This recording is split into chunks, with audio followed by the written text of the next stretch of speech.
फरवरी की ठंडी भरी रात को जैसे सलमर में तेज हवाएं चल रही थीं। लाइब्रेरी की खिड़कियां एक दूसरे से हवा में टकराते हुए जोर जोर से आवाज़ कर रही थी।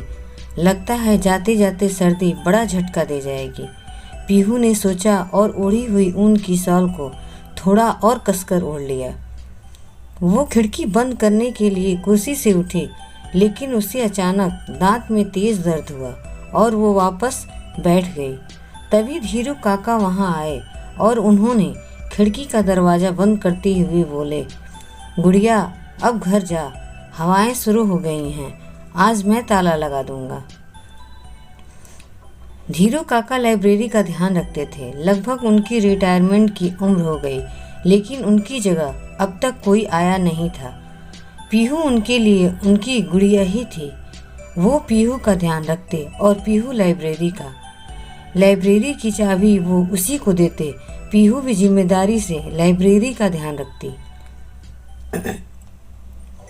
पीहू ने ना में सिर हिलाया और बोली, नहीं काका, रोज मैं ही बंद करती हूँ लाइब्रेरी को, तो आज भी मैं ही करूँगी।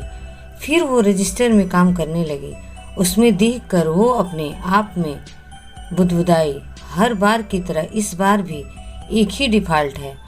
डॉक्टर आकाश कपाड़िया कभी वक्त पर किताबें वापस ही नहीं करता।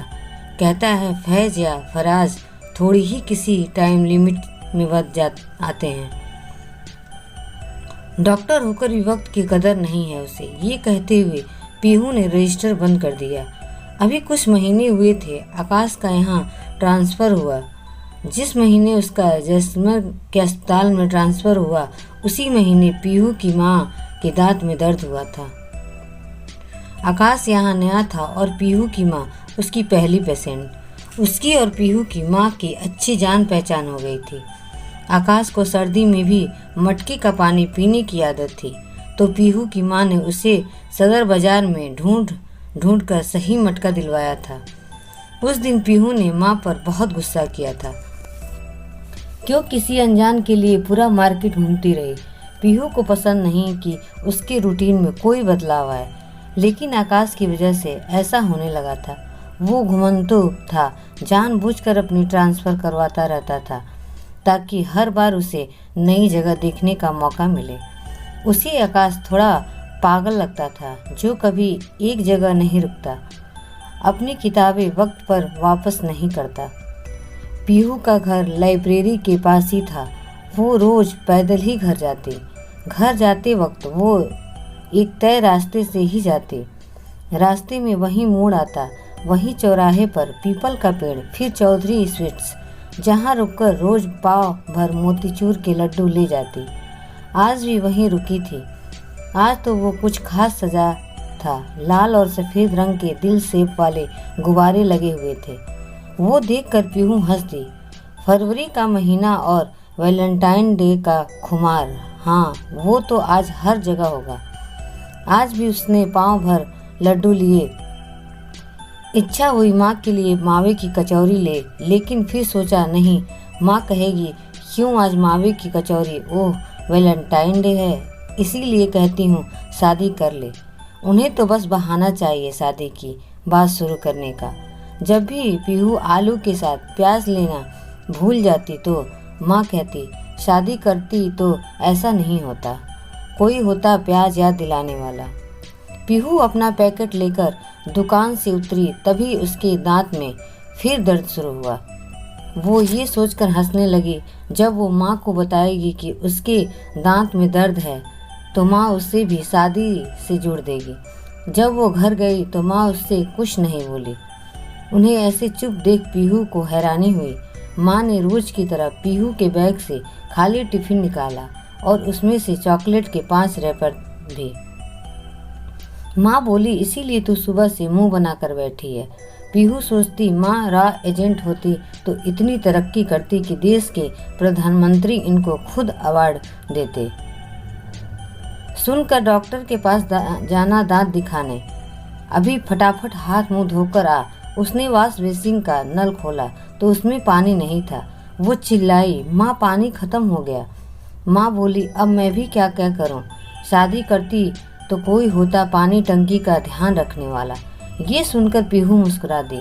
चलो आज का ताना मिल ही गया। पीहू और उसकी माँ, यही उसका परिवार था और यही उसकी दुनिया।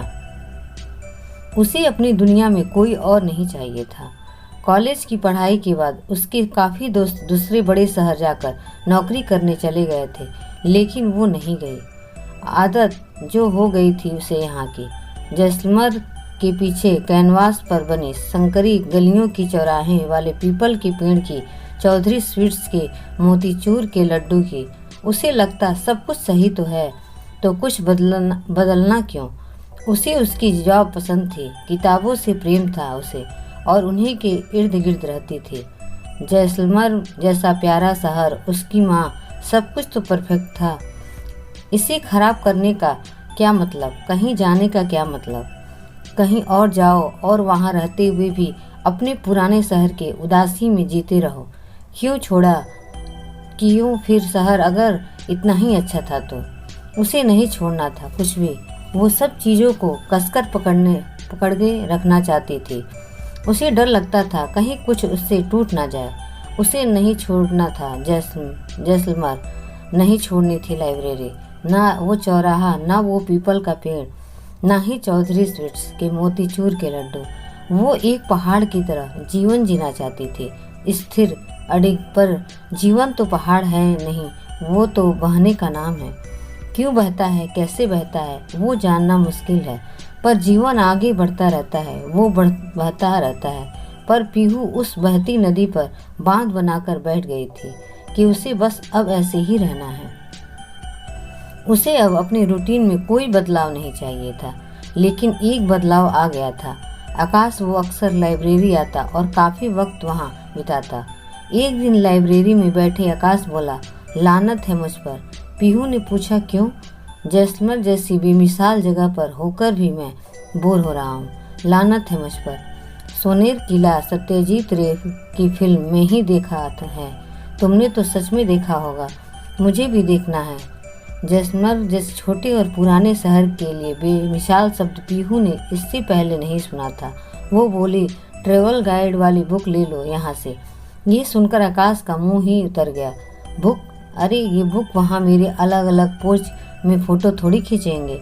जब भी मैं वहाँ कोई ज़बरदस्त कलाकारी वाली चीज़ देखूँ तो मेरे साथ वाव थोड़ी करेगी। किले की छत पर बैठकर मेरे साथ मोतीचूर के लड्डू थोड़ी खाएगी। तुम चलो ना प्लीज़, मैं यहाँ नया हूँ, कोई मुझे लूट उठ ले तो। पीहू हंस दी, बोली, मोतीचूर के लड्डू चौधरी स्वीट से ही लेना। छोड़ो मैं लेते चलूँगी। लंबे वक्त बाद पीहू लाइब्रेरी और घर के अलावा कहीं और जा रही थी। पहली बार, वो भी किसी काम से नहीं, बस यूं ही बेवजह जा रही थी। सोनार किले की छत पर बैठे आधे सूरज को डूबते देख पीहू पास बैठे आकाश से बोली, ऐसा नहीं लग रहा जैसे ये सूरज सोने का सिक्का है जो आसमान के गुल्लक में जा रहा है। ये कहते हुए उसने आकाश की तरफ देखा। वो उसे ही देख रहा था, शायद काफ़ी देर से। बहुत खूबसूरत है ये, कहते हुए वो मुस्कुराया। लेकिन उसकी मुस्कुराहट भी अलग थी। उसकी हर बात में अल्हड़पन होता, मस्ती होती। उसी शाम मोतीचूर का लड्डू खाते हुए उसे फिर दांत में दर्द हुआ था, लेकिन काफ़ी वक्त से वो इसे टाल रही थी और अब ये काफ़ी बढ़ गया था। माँ का ऑर्डर आ चुका था, उसे कल ना चाहते हुए भी हॉस्पिटल जाना था। सुबह सुबह पीहू हॉस्पिटल के कॉरिडोर में बैठी थी। आकाश केबिन के बाहर एक ही पेशेंट थे, फिर उसकी बारी थी। उसने सोचा, इतनी सुबह कोई नहीं आता डेंटिस्ट के पास। आज माँ ने पीहू को लाइब्रेरी जाने नहीं दिया, उसे सीधा हॉस्पिटल भेज दिया। माँ को तो बड़ा डांट कर लेकर गई थी आकाश के पास, लेकिन अब खुद की बारी आई तो थोड़ा डर तो गई थी वो। डेंटिस्ट की केबिन में पेशेंट के लिए लंबी सी कुर्सी होती। वो दूर से उसे थोड़ी डरावनी तो लगती थी। जब उसकी बारी आई, आकाश वॉश बेसिन में हाथ धो रहा था। पास टंगे नैपकिन से हाथ पोंछते हुए उसने बिना मुड़े पूछा, आंटी के रूट कैनाल में कोई दिक्कत आई क्या? पीहू बोली, नहीं कोई दिक्कत नहीं है। तो फिर?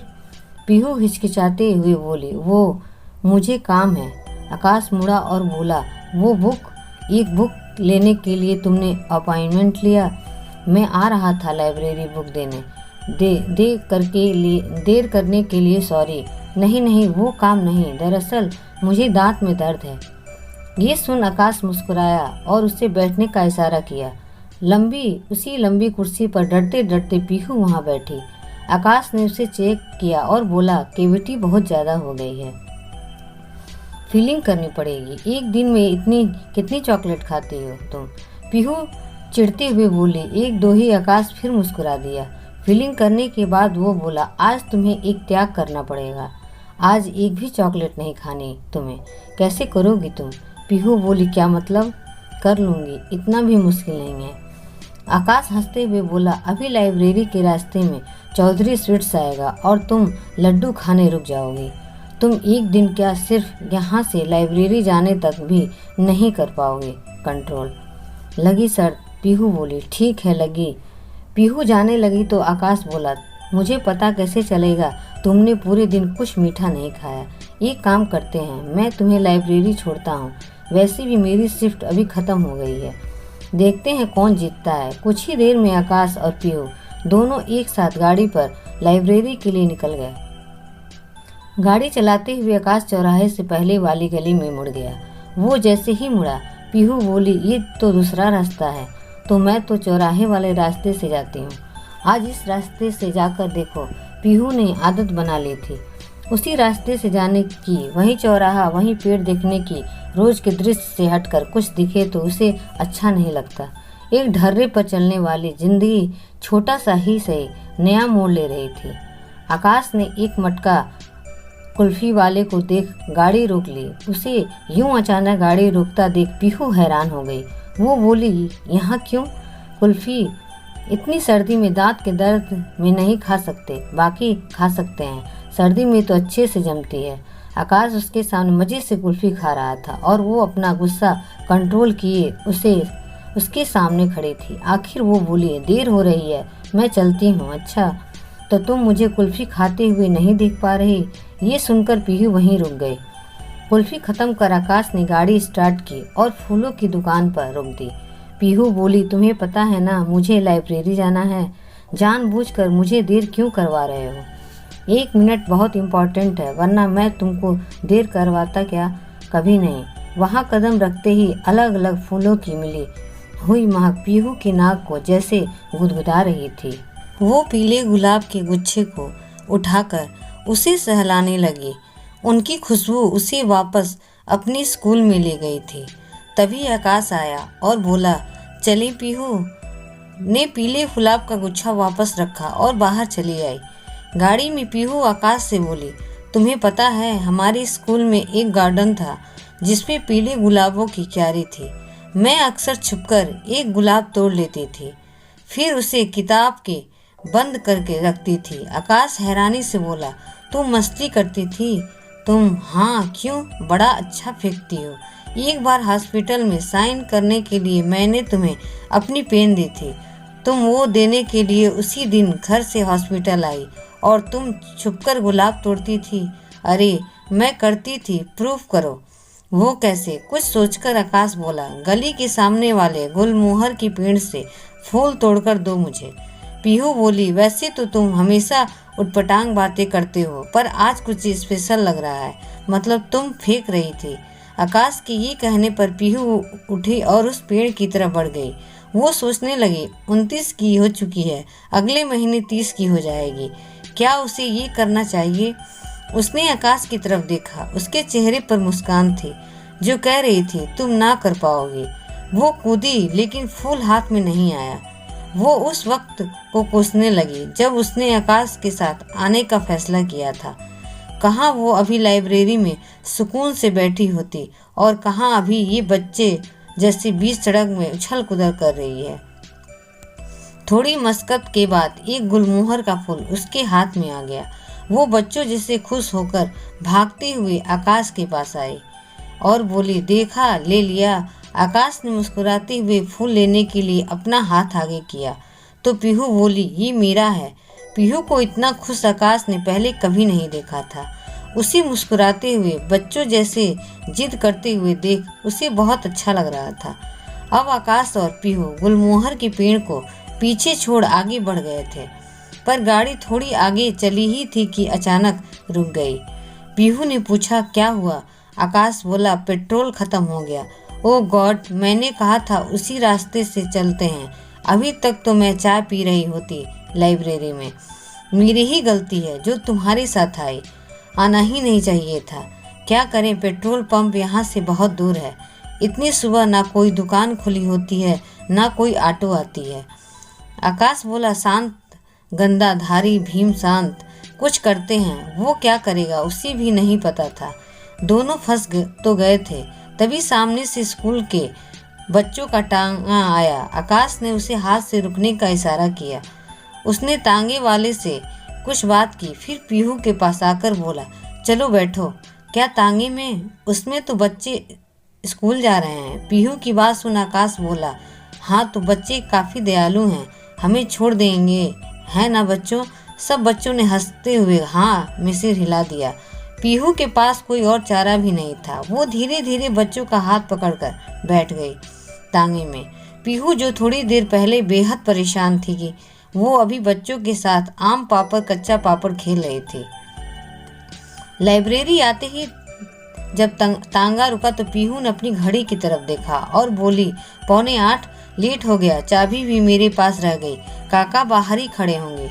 पीहू तांगे से उतरी और सामने खड़े काका को देख बोली, सॉरी काका, देर हो गई। काका बोले, कोई बात नहीं बेटा, रोज मैं लेट करता हूँ, आज तू हो गई। दूध जलेबी खाने का टाइम मिल गया, रुक तेरे लिए भी जलेबी लाता हूँ। पीहू ने झट से हाँ में सिर हिला दिया। लाइब्रेरी खोलते वक्त आकाश पीहू से बोला, तो तुम शर्त हार रही हो। जलेबी खाकर पीहू बोली, शर्त तो लाइब्रेरी पहुँचने तक मीठे ना खाने की लगी थी। अभी तो पहुँच गए, अभी तो खा सकते हैं। आकाश मुस्कुरा दिया। रजिस्टर उठाते हुए पीहू बोली, कब की आ जाती मैं, लेकिन तुम्हारी वजह से देर हो गई। पर मज़ा आया या नहीं? पीहू ने कोई जवाब नहीं दिया। उसकी एक ढांचे में बंधी जिंदगी आज कुछ खुल गई थी। जलेबी दूध खाते हुए आकाश बोला, कभी कभी एक अलग रास्ता लेना अच्छा होता है। पीहू कुछ नहीं बोली। उसने जलेबी का एक टुकड़ा लिया, एक आंख बंद कर दूसरी आंख से उस जलेबी के टुकड़े से खिड़की में से निकल रहे सूरज को देखने लगी। सूरज वही था, वही सुबह, वही लाइब्रेरी, पर उस जलेबी के चश्मे से सब अलग दिख रहा था। चीज़ों को हमें बस अलग नज़रिए से देखने की देर है। वही पुरानी फीकी चीज़ों में चाशनी घुल सकती है। सुबह का कोहरा छट गया था। लाइब्रेरी की खिड़की के पास लगी पुरानी वॉल क्लॉक में 9 बजे थे। आकाश उठा और बोला, अच्छा तो है। शाम को घर जाते वक्त पीहू चौराहे से होते हुए सुबह याद करने लगी। उस याद से उसके चेहरे पर मुस्कुराहट आ गई थी। घर पहुंची तो माँ ने दरवाज़ा खोला। पीहू ने रोज की तरह अपना पर्स टेबल पर रखा तो वहाँ आकाश को देखकर चौंक गई। तुम? आकाश बोला, क्यों, क्या हुआ? नहीं आना था? नहीं, वो अचानक कुछ काम था। आकाश बोला, हाँ, मुझे लाइब्रेरी की बुक वापस करनी थी।